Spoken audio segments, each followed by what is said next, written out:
ग्रिज़ल the grizzly और Beni the बहादुर शहद की मक्खी। एक ज़माने में हनीविल के सरसब्ज़ और रंगीन जंगल में ग्रिज़ल द ग्रिज़ली नाम का एक शरीफ भालू रहता था। ग्रिज़ल अपने बेपनाह जिसामत और ताकत की वजह से दूर दूर तक जाना जाता था, लेकिन उसका दिल बहुत नरम था। उसी घास के मैदान में बीनी नाम की एक छोटी शहद की मक्खी रहती थी।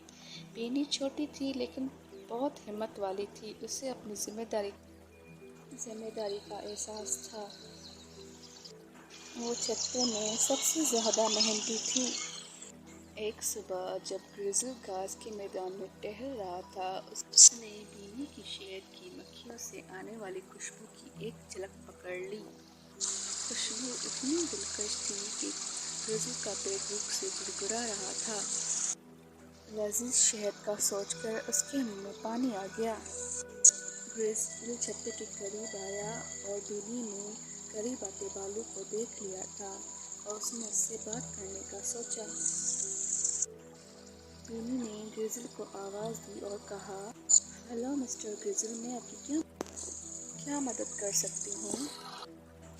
बीनी की बहादुरी देखकर ग्रिज़ल हैरान रह गया और कहा, ठीक है छोटी सी मक्खी, मुझे तस्लीम करना चाहिए। आपके छत्ते की खुशबू बहुत प्यारी है और मुझे भूख भी बहुत लगी है, पर मैं आपको परेशान नहीं करना चाहता। बीनी ने मुस्कुराते हुए कहा, आपको इसके बारे में फिक्र करने की ज़रूरत नहीं। मैं आपको कुछ शहद बांट सकती हूँ, पर वादा करें ज़्यादा नहीं देंगे। बीनी की सखावत और मेहरबानी से मुतासिर हुआ। उसने बहुत ज़्यादा शहद ना लेने का वादा किया और बीनी की मेहमान नवाजी का शुक्रिया अदा किया। बीनी छत्ते के अंदर गया और ग्रिज़ल के लिए शहद लेके आया। ग्रिज़ल ने जैसे ही शहद चखा, उसे एहसास हुआ कि हकीकी ताकत सिर्फ ताकत से नहीं, दोस्ती और मेहरबानी से आती है।